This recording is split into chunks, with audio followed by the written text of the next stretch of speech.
Good morning to Doctor and my fellow classmates. Today our group will present a topic about aggregate demand. So my name is Alice Joshini, machine number 293596.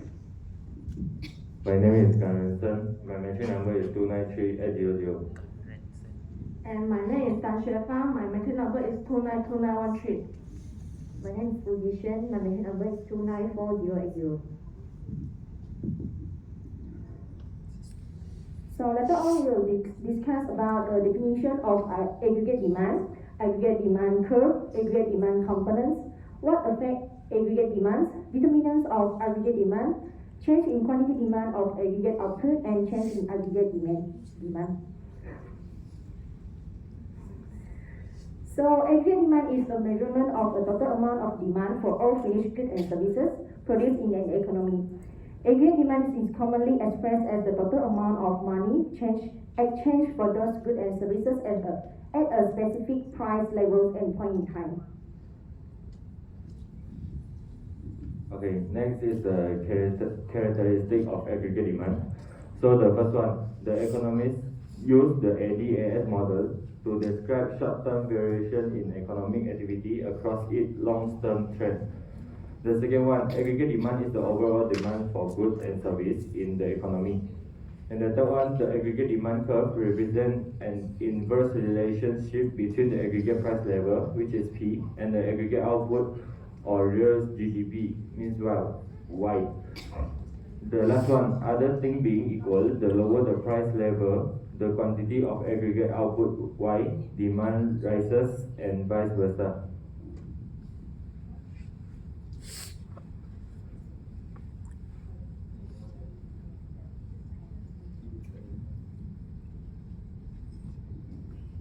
Okay, the graph of aggregate demand is a line or curve that downward sloping.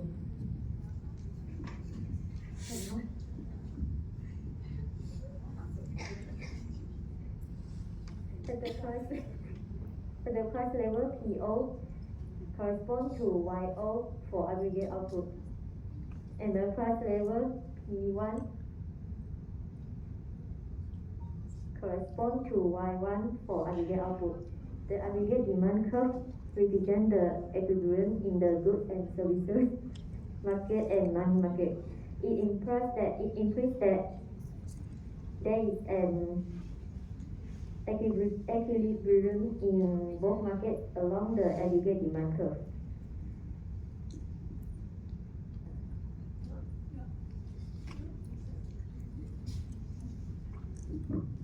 Okay, so there are four components of our aggregate demand. So the first one is consumption spending, which is C, represent the demand by individuals and households within the economy.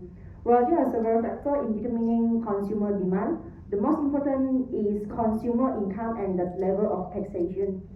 So the second one is investment spending, which is I, represent the business investment to support current output and increase production capability. It may include spending on new capital assets such as equipment, facilities, and raw materials. The third one is government spending, which is G, represent the demand produced by government programs such as infrastructure spending and public goods.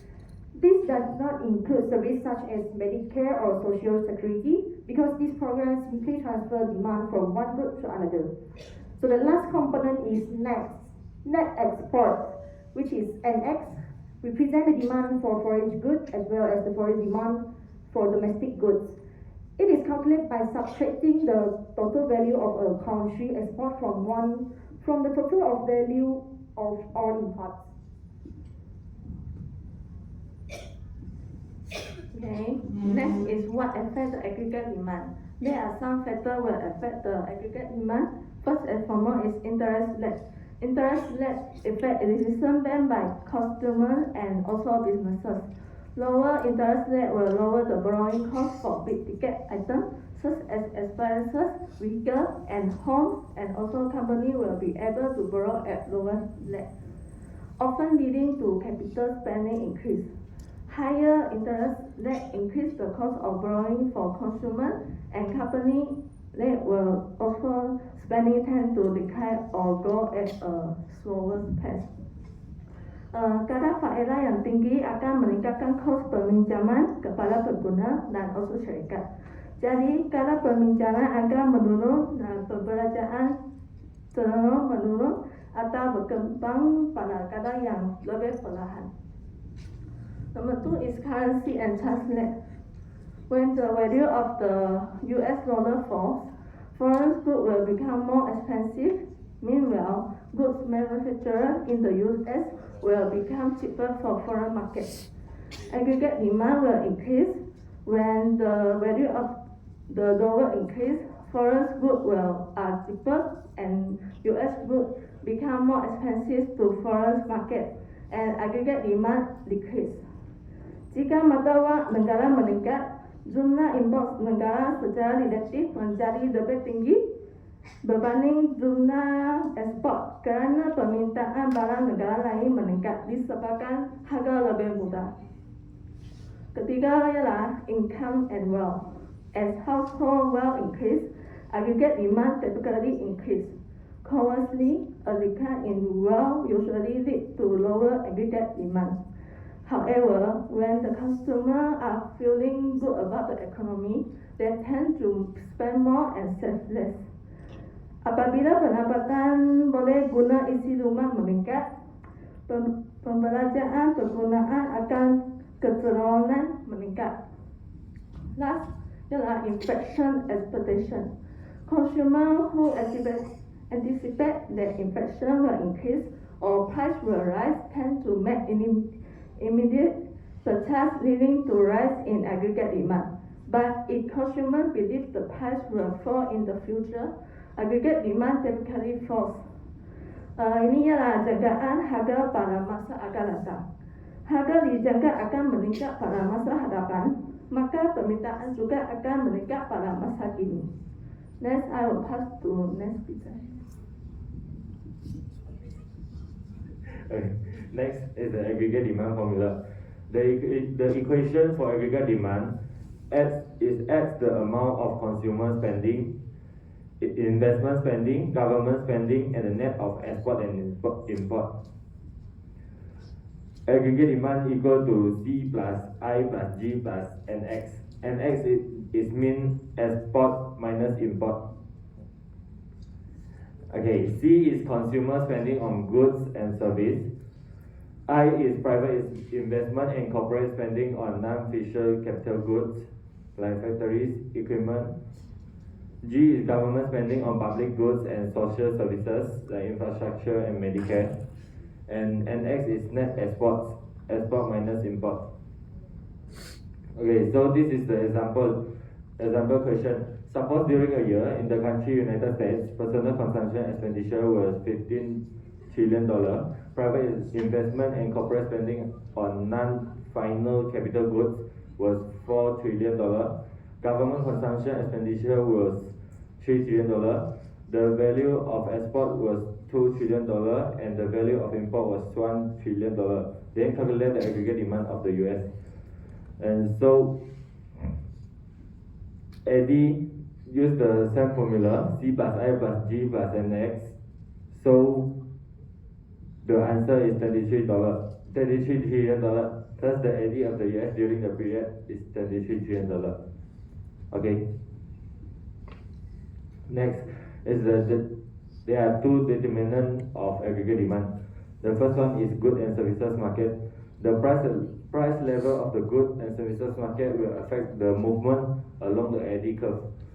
And then the consumption, investment, government expenditure, and net export will affect the shift of AD curve. And the second one is money market. Money supply and money demand will affect the shift of AD curve also.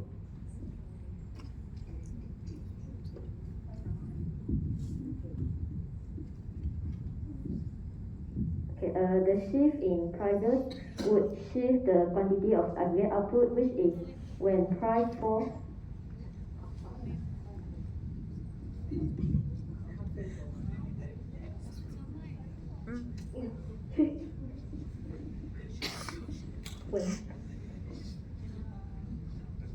when price falls, PO to P1, the output will increase from YO to Y1. The relationship between price and aggregate output is negative. So the change in the quantity of aggregate output required is indicated by the displacement from point A to point B on the AD curve. Okay, next. There are some situations that affect the movement of the AD curve. When the consumption increases because of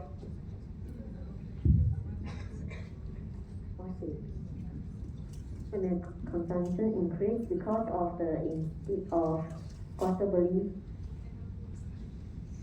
which is purchasing power increase, so it will affect the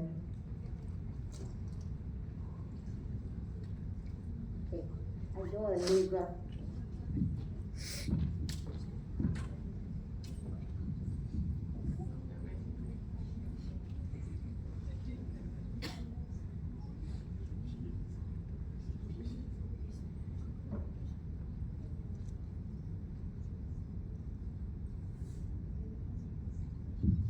It will affect the output increase, so the AD curve will shift to the right.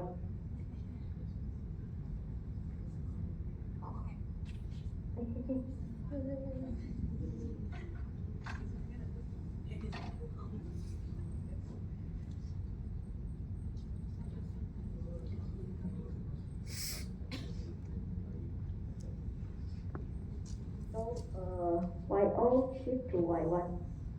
Okay. Next,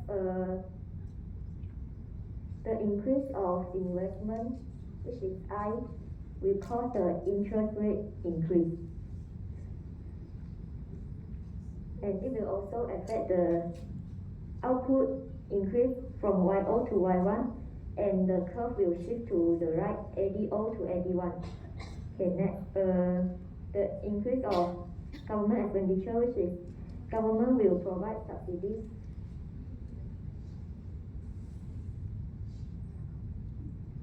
Okay, government will provide subsidies and causing the output increase from YO to Y1, and the AD curve also will move to the right from ADO to AD1.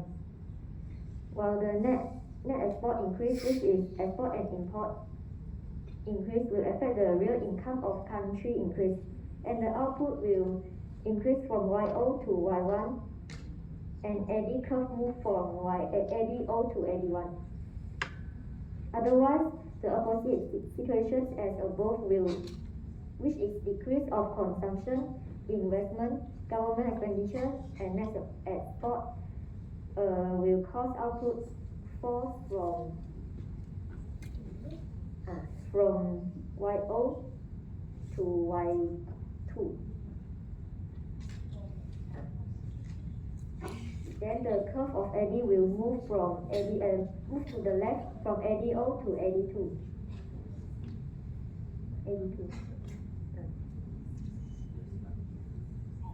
Okay, that's all. Thank you. Okay, that's all from us. Thank you.